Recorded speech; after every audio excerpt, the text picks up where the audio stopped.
Ce podcast est une diffusion du Cannes Football Club, l'alternative foot. Allez au cannesfootballclub.com. Bonjour, bienvenue sur le podcast Sur la ligne, le podcast champ gauche du Cannes FC qui s'intéresse aux deux côtés du football et du soccer, celui des tribunes et du terrain. Aujourd'hui, nous allons parler de la MLS et des règles qui attribuent le titre et font et défont les champions. Pour parler de ça, j'ai convoqué James Borat-Simoneau qui m'a assuré que c'était intéressant et qu'il y comprenait quelque chose.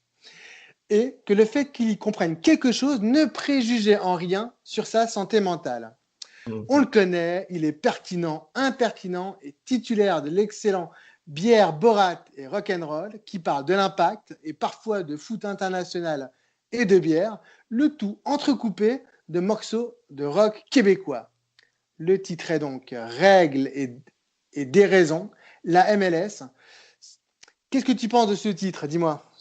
C'est un titre fabuleux. Fabuleux? Fabuleux. C'est peut-être un peu beaucoup. Eh bien, commençons par justement ce qui est fabuleux, un championnat qui se déroule comme un championnat. Bon, moi, je suis un vieil Européen. Et donc, pour moi, un championnat, un champion, c'est celui qui a le plus de points après une compétition où toutes les équipes s'affrontent en aller et en retour, avec une victoire à, selon tes préférences, 2 ou 3 points. 3 points, c'est mieux. Un nul, 1 point. Une défaite, 0 point. Et c'est là la différence avec une coupe où le final au moins est fait de matchs coup près. On y rajoute évidemment les relégations et les promotions qui permettent de connaître au moment X le niveau de chacun. Mais la MLS, c'est pas ça. Mais pas ça du tout.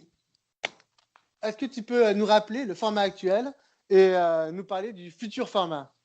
Oui, tout à fait. Donc, le format MLS est un peu influencé par les autres sports nord-américains.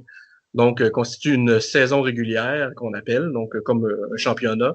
Les équipes s'affrontent, mais elles ne s'affrontent pas à part égale. Donc, c'est pas une série aller-retour. Donc, certaines équipes s'affrontent, par exemple, 3 fois. D'autres équipes s'affrontent une seule fois. Et c'est un format qui est utilisé dans les autres sports et qui est un peu influencé par la grandeur du pays. Donc, on veut éviter aux équipes là, de toutes les années faire un aller à Los Angeles et Los Angeles faire un aller à Montréal. Donc, par exemple, cette année, c'était les équipes de Los Angeles qui visitaient Montréal et Montréal ne visitait pas Los Angeles et l'année prochaine, ça va être le contraire. Donc, comme c'est impossible de faire, selon eux, c'est impossible de faire des allers-retours, ce serait un peu injuste là, de couronner un champion alors que tout le monde ne s'est pas affronté à part égale. Donc, ils utilisent un format de série éliminatoire comme au hockey sur glace, comme au baseball et comme au football américain et au basketball. Donc, c'est déterminé avec le classement de l'équipe. Et l'équipe qui a fini plus haut au classement va affronter une équipe plus basse et s'éliminer comme dans une coupe jusqu'à la finale. Donc, mais comme rien n'est simple en MLS, eh bien, il y a des matchs aller-retour parfois. Des fois, il n'y a pas de match aller-retour, dépendant de la ronde, dépendant où on en est. Le format change de temps en temps. Il y a pas longtemps, il y avait 5 équipes là, par conférence qui participaient aux playoffs et maintenant, c'est 6. Et à partir de l'année prochaine, ce sera 7. Donc, je fais le pont sur le futur format. Cette année, de la façon que ça fonctionnait depuis les dernières années, c'était que la première ronde constituait en un seul match où l'équipe la moins bien classée, en fait, les équipes qui ont fini 5 et 6 affrontaient les équipes 3 et 4 dans un simple match aller au domicile de l'équipe qui était mieux classée. Ensuite, pour la demi-finale, c'était un match aller-retour. Pour la finale de conférence, c'était un match aller-retour et la finale était sur un match dans le domicile de l'équipe qui avait terminé le plus haut au classement général. Mais ça, on va y en revenir plus tard. Et à partir de l'année prochaine, terminer les matchs aller-retour. Donc, la MLS dit vouloir de un, éviter la pause internationale de novembre où les séries perdaient un grand momentum. Là. Il y avait une pause de 2 semaines pendant les séries éliminatoires. Et du même coup, veut favoriser, se rapprocher un petit peu plus du format classement général, là, du format championnat européen en donnant une plus grande importance à ce classement général. Donc, les équipes qui vont finir au bas du classement pourraient remporter là, les playoffs sans même jouer un seul match à domicile parce que le match le match coup près se fait toujours au domicile de l'équipe la mieux classée. Donc, une équipe qui va finir septième, parce qu'il y aura 7 équipes par conférence qui font les séries cette année, pourrait éliminer chacune de ses adversaires sur leur pelouse et soulever le trophée sans jamais avoir joué un seul match devant les leurs. Donc, ça va être ça à partir de l'année prochaine. Alors toi, tu penses quoi de ce changement? Ben moi, à prime abord, le fait qu'on se rapproche un peu plus du format championnat, ça m'intéresse un peu. Je me dis que on va arrêter là, chez les équipes là, comme l'Impact, qui est une équipe un peu de milieu de peloton.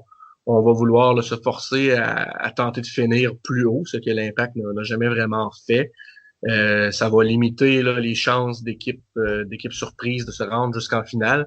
Par contre, rendu là, tu sais, c'est pourquoi ne pas raccourcir ces playoffs-là, mettre moins d'équipes au pire qui feraient les playoffs. J'imagine que c'est une question d'argent parce que ces matchs-là sont tous à guichet fermé, là, même au Colorado souvent. Donc, c'est peut-être la raison pourquoi ils ont décidé de les garder. Mais comme je dis, j'aime bien le fait qu'on se rapproche. C'est vrai que la saison devient plus intéressante, la saison devient plus cruciale. Mais par contre, l'idée d'avoir un champion qui ne joue jamais sur sa pelouse, là, je pense à l'Impact qui finirait sixième et qui jouerait tous ses matchs sur la route sans jamais qu'on puisse les voir au Stade Saputo. Je trouve ça un peu spécial. Mais il y a aussi le fait d'éviter la pause internationale. Ça, c'est vraiment une excellente idée. Là. C'est vrai que ça perd complètement du momentum. On avait eu des matchs là, fantastiques en quart de finale ou en demi-finale de conférence l'année passée. Et ensuite, 2 semaines de pause. Donc, tu perds un peu le bon vent là, qui poussait les séries et tu casses un peu ça. Tu reviens après, les joueurs sont plus reposés, mais tu as perdu là, le momentum au niveau des fans, au niveau de la télévision, à mon avis. Donc, d'éviter ça, c'est une très, très bonne idée là, dans mon sens, mais bien entendu, je ne trouve pas ça parfait. Toi, t'en penses quoi? Moi, je pense que moi, il y a beaucoup de choses qui m'embêtent, mais c'est vrai que ça se fasse, que tu puisses te faire éliminer sur un seul match. Moi, je trouve ça, ça me convient pas parce que finalement, voilà, évidemment, ça crée du suspense et ça va faire des surprises. Et la MLS, elle aime ça, elle aime les surprises, elle aime, c'est aussi les playoffs, le système de la MLS a aussi cet avantage. Et le système de la MLS, c'est aussi ça, c'est que finalement, il ne faut pas que la même équipe gagne tout le temps. Donc, les bonnes équipes, on va pas forcément les aider. Par contre, les équipes qui sont un petit peu plus en difficulté, là, on va les aider de différentes façons. Les choix de draft, il y a des histoires aussi d'argent. Et donc, c'est vrai que finalement, pour moi, un champion doit quand même plus ou moins représenter voilà, la meilleure équipe. Et toutes les équipes du monde ont eu un jour sans. Et déjà, quand tu as des playoffs en aller-retour, finalement, si tu loupes ton premier match, eh bien, tu dois te rattraper sur le deuxième. Et si tu l'as bien loupé, c'est un peu compliqué de se rattraper. Mais si là, ton jour 100, il tombe le jour des playoffs et que tu te fais sortir alors que tu as fait une très belle saison et que là, moi, je trouve ça un petit peu dur. Mais autrement, tes arguments, moi, je les entends. Et les arguments de la MLS, je les entends. La trêve internationale, je le comprends. Évidemment, je comprends qu'on puisse ne pas passer sa vie à faire des allers-retours à travers le continent américain.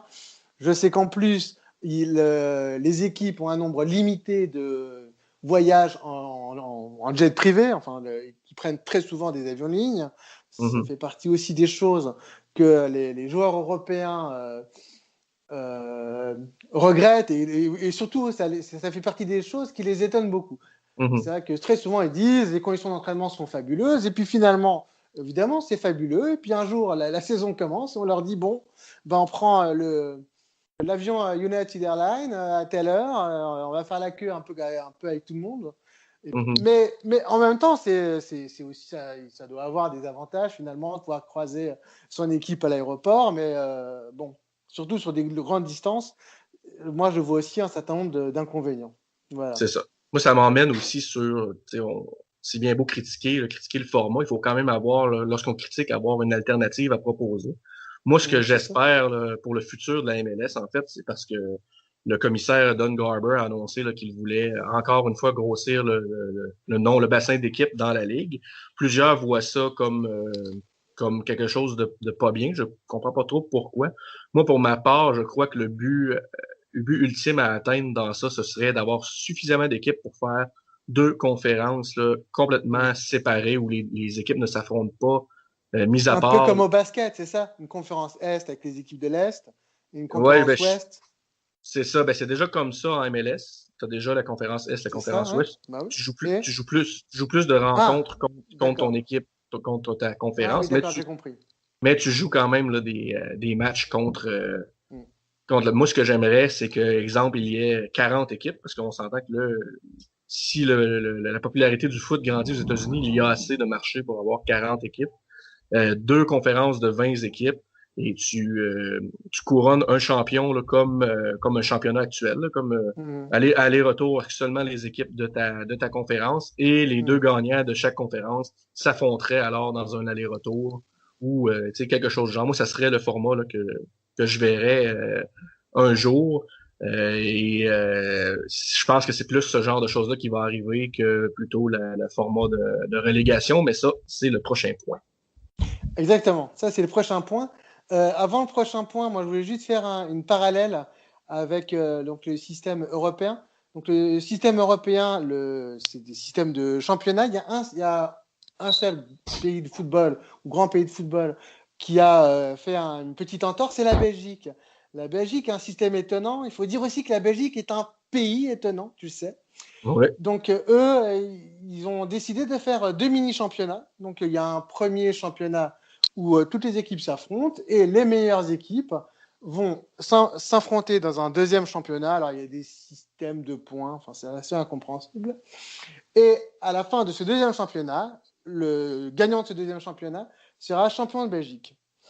D'accord. D'ailleurs, comme on parle de Belgique, moi, je voudrais remercier Jordan Mélier 1 sur Twitter, qui a passé plusieurs heures à m'expliquer le principe. Et comme on est toujours en Belgique, on embrasse Mathias Van Ast, un commercial coup franc MLS.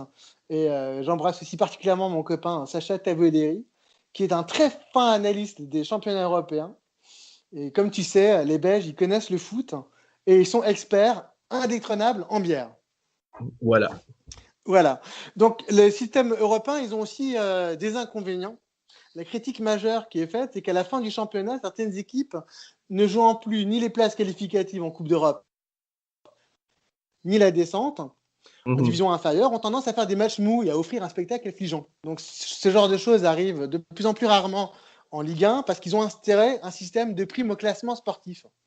Et donc, aujourd'hui, entre la 9e et la 12e place, la différence en termes de primes offertes par les droits TV est de plusieurs millions, ce qui motive les clubs à pousser les joueurs à grappiller des points pour gagner des places et ça permet aussi aux joueurs d'avoir des primes de dernière minute. Donc, dis-moi. C'est pas fou. C'est une bonne C'est pas idée. fou. Non, c'est une très très bonne idée.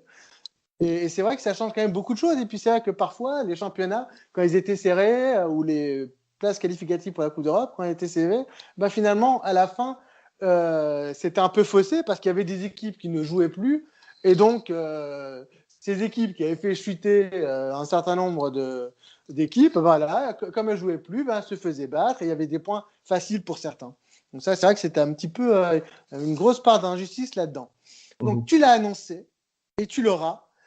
Le système relégation-promotion, pour ou contre, et pourquoi est-ce que c'est impossible selon toi? Alors, est-ce que toi, tu es pour ou contre ce système?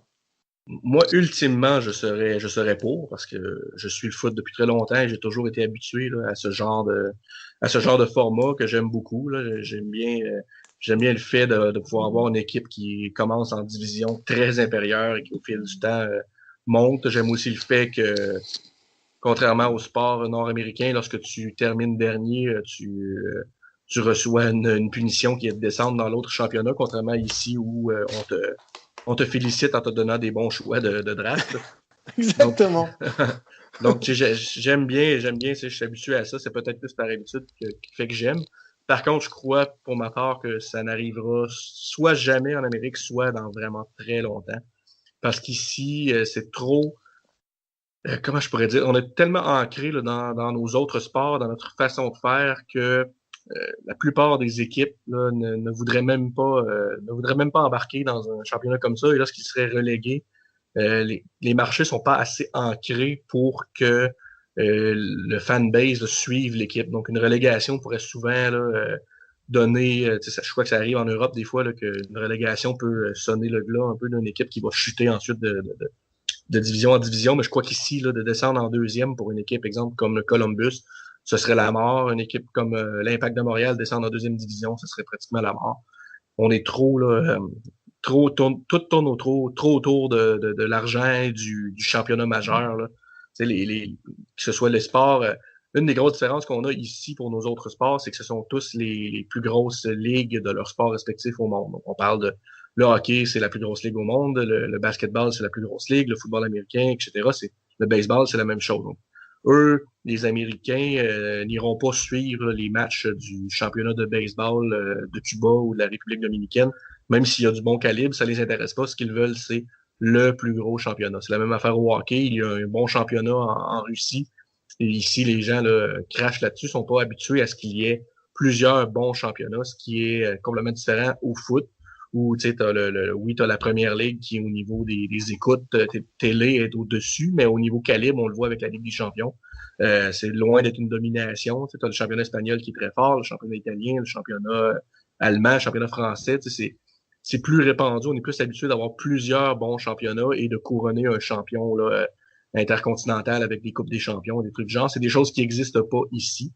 Donc ici, là, une équipe qui descendrait là, dans un plus petit championnat, moi je suis pratiquement certain là, que pour la plupart des équipes, ce serait la fin des activités. C'est pour ça que c'est quelque chose qu'on verra pas ici, à part là, si dans plusieurs années, là, les choses changent et qu'on se dirige de plus en plus là, vers ce qu'on voit ailleurs dans le monde. Là, mais je crois que aussi la MLS devient tellement puissante que le deuxième championnat soit aussi fort que d'autres championnats en Europe, là, peut-être, mais on est très, très, très, très, très loin de ça. Donc, c'est mon avis là-dessus. Ouais, non, mais je le partage et il faut aussi savoir qu'en Europe, la promotion-relégation, il y a un certain nombre de gens qui ont pensé, des ligues fermées avec les meilleurs clubs d'Europe qui s'affronteraient. Il y a pas mal de gens qui ont pensé. Évidemment, aujourd'hui, les investisseurs qui arrivent par exemple en France, c'est des choses dont ils rêvent. Il y a beaucoup d'investisseurs américains à Bordeaux, par exemple, ou à Marseille. À Monaco, ça serait vendu à des investisseurs canadiens. Ça sera en passe de se faire. Et c'est un rêve parce que tu peux faire les fameux, un peu comme à l'Impact, un fameux plan à 4 ans ou un plan à 5 ans. En France, c'est beaucoup plus compliqué. Suivant la première saison, ton plan, tu peux le mettre à la poubelle. Si ça ne fonctionne pas du tout, tu es relégué et ton plan, tu le mets à la poubelle. Et donc, c'est vrai qu'il y a un risque financier qui est beaucoup plus important fatalement que dans des ligues fermées. Mais pour moi, la promotion-relégation, c'est ça le sport. C'est que si ça fonctionne pour toi, si tu es bon, eh bien, tu vas à un niveau supérieur. Si tu es mauvais, tu descends. Et il y a un cercle vertueux qui peut se faire. Si tu travailles bien, il y a un cercle vertueux. Maintenant, je me suis quand même posé la question, est-ce que le championnat de France, c'est pas quelque part aussi quand même une ligue fermée? Parce que quand on regarde le classement, les plus grandes villes de France, elles sont en Ligue 1. Il y a 2 exceptions. Toulon, qui a fait faillite il y a très longtemps, il n'y a pas de club qui est revenu. Et Grenoble, qui a aussi fait faillite. Et là, ils sont en train de remonter petit à petit. Et donc, finalement, on peut considérer que c'est une ligue fermée, mais qui se cache parce que les grandes villes ont des grands clubs, ont le plus de moyens. Et grâce à ces moyens, et parce qu'eux aussi, on y travaille plus ou moins correctement, ils arrivent à être en Ligue 1. Et donc, c'est vrai que ça aussi, c'est un sujet d'intérêt. Moi, ce que je te propose maintenant, c'est qu'on passe à autre chose. Alors, attention, l'intitulé est intéressant. Borat veut parler du ridicule d'avoir la finale à Atlanta cette année. Donc, c'est à toi. Oui, c'est quelque chose que je tenais à m'exprimer sur. Oui, je l'avais compris. C'est pour ça que j'ai gardé ton intitulé. Moi, je trouve ça, tu sais, je suis content. Je suis bien content pour Atlanta qu'ils aient gagné devant leurs partisans. C'est pas ça le problème. Moi, ce que je trouve ridicule, c'est que tu dis que tu mets un format de play-off parce que t'es pas capable de mettre des matchs aller-retour en saison régulière, mais tu permets à une équipe qui a fini au sommet du classement général des 2 conférences d'avoir le match à domicile. Donc là, c'était un peu moins pire parce que Portland a fini quand même assez loin dans l'Ouest. Mais imaginons que c'était, je crois que c'est Sporting Kansas City qui a fini premier dans l'Ouest cette année. Donc, imaginons que il y avait, exemple, un point qui aurait séparé là, Atlanta du Sporting. Bien, tu donnes la finale à Atlanta sur un seul match, qui est un avantage énorme, en plus que c'est un stade avec une pelouse artificielle, avec une grande capacité et beaucoup de plus d'ambiance que bien des endroits ailleurs dans la ligue. Donc, tu leur donnes un avantage vraiment très, très, très important pour, en vérité, une équipe qui a réussi à terminer en avant d'une autre, mais en n'affrontant pas les mêmes équipes sur base égale. Donc, Atlanta peut avoir bénéficié d'une conférence plus faible. Donc, au début de l'année, ils ont affronté souvent le DC United, qui était vraiment très mauvais. Ils ont affronté plus souvent le Chicago Fire. C'est sûr que c'est le cas aussi de Kansas City qui a affronté des équipes faibles aussi dans l'Ouest, mais si, par exemple, une année, les équipes de l'Ouest sont vraiment plus fortes que les équipes de l'Est, mais qu'il y a une équipe au-dessus du lot dans l'Est, eh bien, cette équipe-là va finir première du classement général parce qu'elle va affronter les équipes plus faibles de sa conférence et va encore une fois bénéficier de la finale chez eux, tandis que en vérité, tu peux pas vraiment dire qu'ils ont fini au-dessus de l'autre. Ils n'ont pas affronté les mêmes adversaires. Dans la même conférence, je peux être d'accord parce que là, c'est sensiblement pareil. Là. Les équipes Atlanta et New York Red Bull ont sensiblement affronté les mêmes adversaires, même si c'est pas parfait. Là, c'est vraiment à quelques matchs près. Donc je trouve que c'est correct de donner un avantage là, de terrain à une équipe. Mais pour ce qui est là, des deux conférences qui s'affrontent à la fin, pour moi, c'est un non-sens que la finale se tienne chez l'équipe là, qui a fini en haut, alors que, en vérité, s'ils avaient affronté les mêmes équipes, peut-être que ça aurait été complètement différent, que le classement aurait été complètement différent. Donc, pour moi, ça doit être un match aller-retour pour la finale ou ça doit être en terrain neutre comme ça a déjà été. Je comprends que ça emmène d'autres problèmes comme des stades moins pleins. Là. Je sais que c'est arrivé là, à quelques endroits où la finale a été devant des gradins un peu vides. Donc ça, c'est pour ça qu'ils ont changé le système. Mais pour moi, là, si on parle d'équité là, au niveau du classement, ce qui est la chose qui est le plus important à mes yeux, là, d'avoir une finale cette année à Atlanta et les autres années à Toronto. Pour moi, c'est complètement ridicule et c'est pratiquement donner une chance là, en or de plus à cette équipe-là de gagner alors qu'elle ne le mérite pas à mes yeux.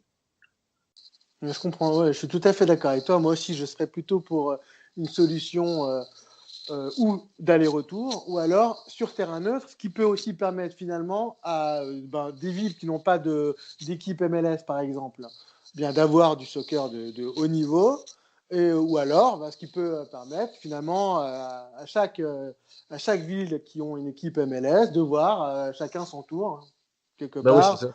La finale. Et puis finalement, c'est vrai que moi, je regarde le Super Bowl de football américain, c'est le seul match que je regarde en entier, et je lis beaucoup avant, que finalement, c'est une grande fête. Alors évidemment, c'est difficilement comparable, mais à un autre niveau, finalement, quand une ville accueille la finale, eh bien, la ville se montre sous ses meilleurs atours, et puis c'est un peu la fête de la ville, les gens ils sont contents, et donc, mais je comprends aussi la limite de faire ça et les difficultés à remplir un stade éventuellement, surtout si les deux équipes sont très loin, les deux équipes finalistes sont très loin du stade de l'année. Voilà. Mais ça serait peut-être le temps pour les États-Unis d'avoir un stade là, pour leur équipe nationale en même temps, comme on voit ça en Europe, et le mettre à un endroit. Et c'est juste le fait, même si, exemple, ce stade-là serait, exemple, à Atlanta, parce que c'est considéré le plus gros marché, exemple, là, je dis pas que c'est le cas. Si tu mets le stade là, mais qu'il est géré par l'association américaine de foot, ben, tu permets aussi à ce que le nombre de billets vendus aux deux équipes soit égal. Cette année, c'était ridicule. Je crois qu'il y avait 5 000 billets qui ont été vendus, même pas là, à Portland sur 60 000. Là, c'est complètement ridicule. Si au moins tu vends 30 000 ou 20 000 plus un autre 20 000 aux gens neutres de la place, ça devient déjà plus fair. Je sais que c'est comme ça, mettons, la Coupe anglaise se joue à Wembley, peu importe les deux équipes qui s'affrontent. Pour moi, là, ça serait la logique, soit ça ou un aller-retour.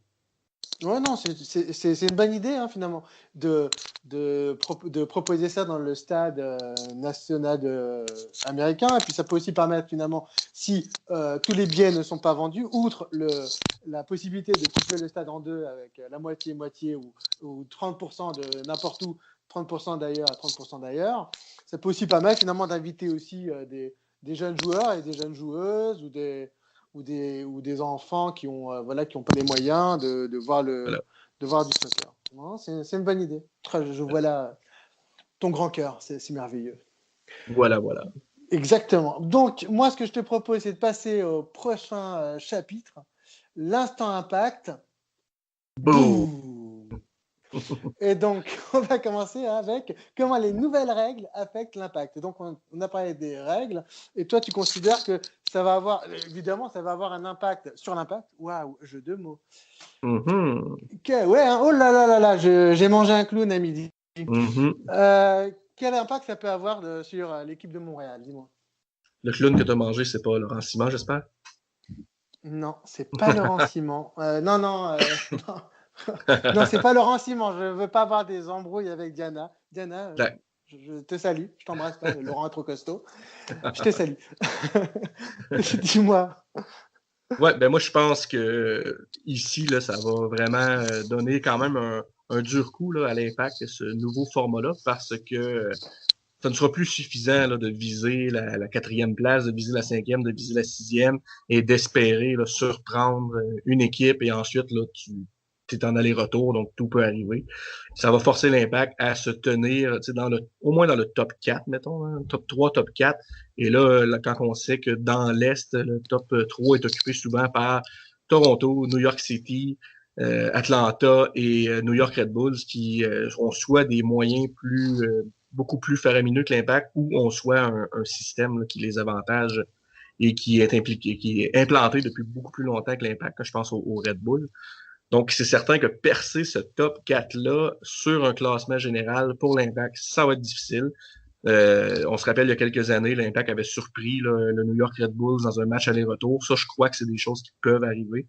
Là, par contre, sur des matchs simples dans le stade adverse, si, exemple, on finit 6-7e, là, je crois que ça devient vraiment compliqué. Donc, je crois que ça va être une nouvelle règle, une nouvelle formule qui va faire mal à Joey Saputo et qui va l'obliger là, à vraiment gérer plus efficacement ces choses. Et je crois que ça s'en va quand même un peu dans cette direction-là. Donc, c'est intéressant de ce côté-là.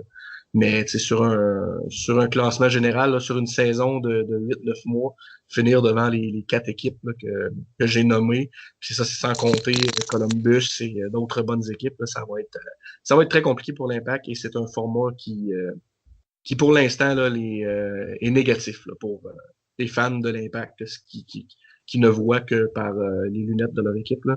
Si on parle pas là, au niveau de la Ligue, là, si on parle au niveau seulement de l'Impact, c'est une mauvaise nouvelle. Oui, et puis beaucoup regrettent aussi le risque qui apparaît, qui est de ne pas pouvoir voir de match de play-off au Saputo. Oui, C'est vrai exact, que c'est vraiment une inquiétude. D'ailleurs, moi, la plupart des choses que j'ai vues sur les nouvelles règles, c'est justement ça. C'était des gens qui disaient oui, mais attention, si j'ai bien compris, on pourrait ne pas voir de match au Saputo. Et donc, moi aussi, là, évidemment, je te suis là-dessus. C'est vraiment regrettable. Et donc, mais en même temps, ça force à finir dans les premiers. Et finalement, comme tu l'as dit tout à l'heure, c'est une motivation supplémentaire pour bien fonctionner et puis vite. Ce que je propose aussi, c'est peut-être faire un mini deuxième instant impact. Boum! Boum. Sur Vercoutre. Donc, un nouveau Français arrive, Rémi Vercoutre. Donc, Vercoutre, on a beaucoup lu sur lui. C'est vrai que les choses les plus importantes ont déjà été dites par d'autres de façon fort brillamment.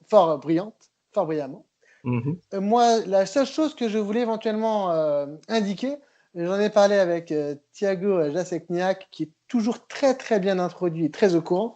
Et lui, ce qu'il explique, c'est qu'en fait, Vercoutre, il va arriver avec la fonction, peut-être pas le titre, mais la fonction au moins, d'assistant coach gardien. Mm-hmm. Et donc, lui, ce qu'il souhaite, c'est apprendre avec les meilleurs, ou le meilleur, c'est Joël Batz. Mm-hmm. Et donc, c'est Joël Batz qui va continuer de faire les séances. C'est lui qui va continuer de faire les speeches, de reprendre les gardiens. Et Vercoutre, au moins dans un premier temps, il va se contenter, si j'ose dire, de faire les centres pour que les gardiens ils s'entraînent.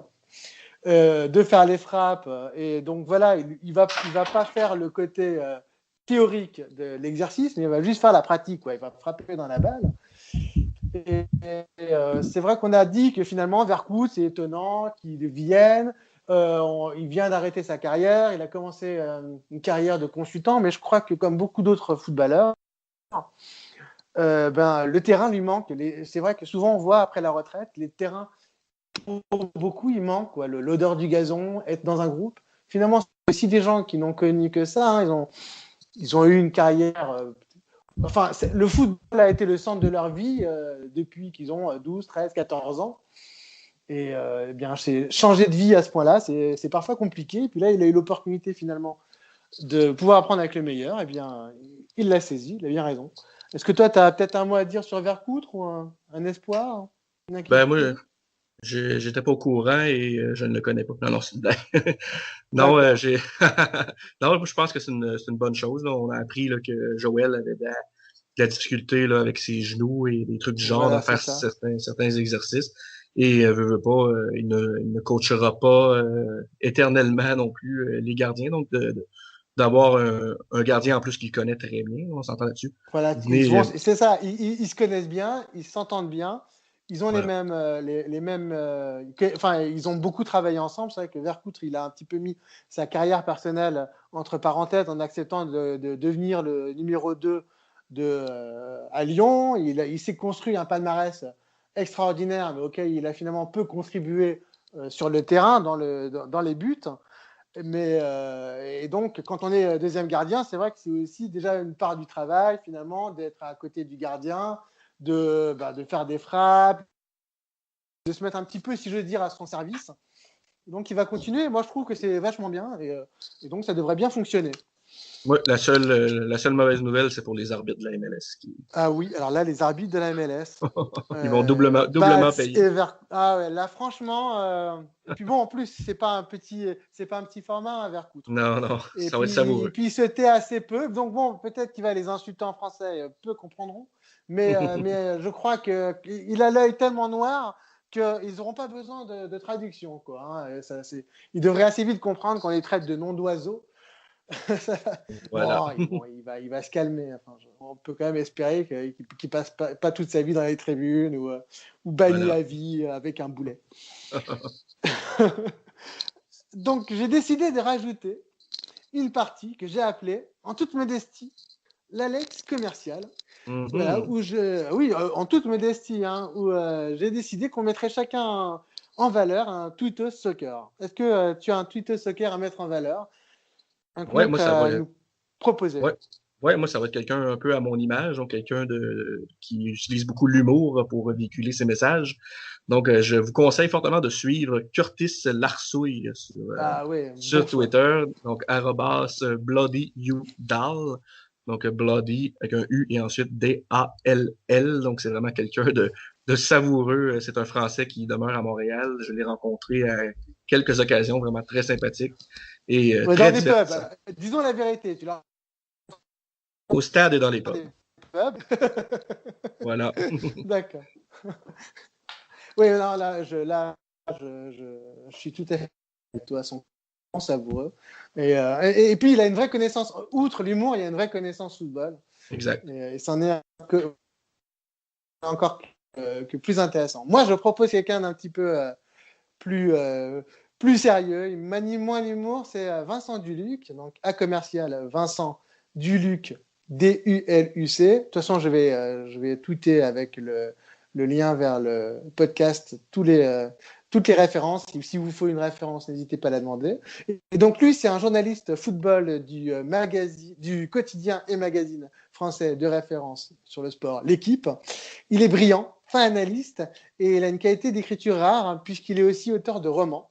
Et donc, il faut vraiment s'abonner à son compte. C'est super intéressant. Et puis, il y a souvent des liens vers ses articles qui sont aussi très bien écrits, très intéressants. Voilà, c'est fait. Je viens de m'abonner. Bien, bravo. Eh bien, franchement, bon, puisque tu es devant ton informatique, mon IBAN tu peux faire des transferts d'argent ou non? Bon, on va faire ça plus tard. Pour finir, le coup de cœur, coup de griffe. J'ai commencé. Moi, j'ai un coup de cœur. C'est cette année 2018, une année où la France est installée du monde. On est champion du monde. On a aussi 2 vainqueurs de la Champions League. Et maintenant, 2 champions du monde des clubs, Varane et Benzema. Mhm.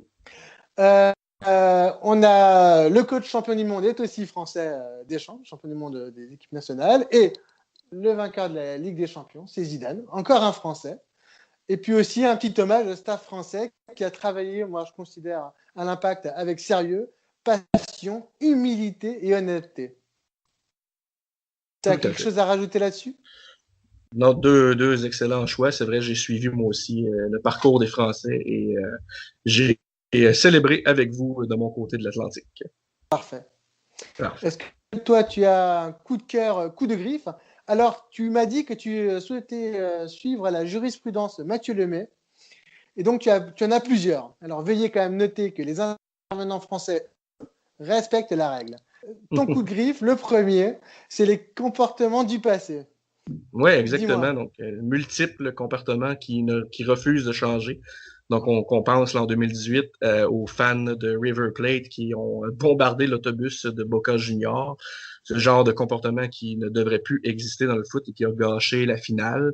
Je pense aussi là, aux commentaires complètement imbéciles de Martin Solveig là, sur la première gagnante du Ballon d'Or féminin. C'était complètement idiot. Et aussi, là, on entend beaucoup plus cette année, je trouve, des histoires de chants racistes dans les stades en Europe.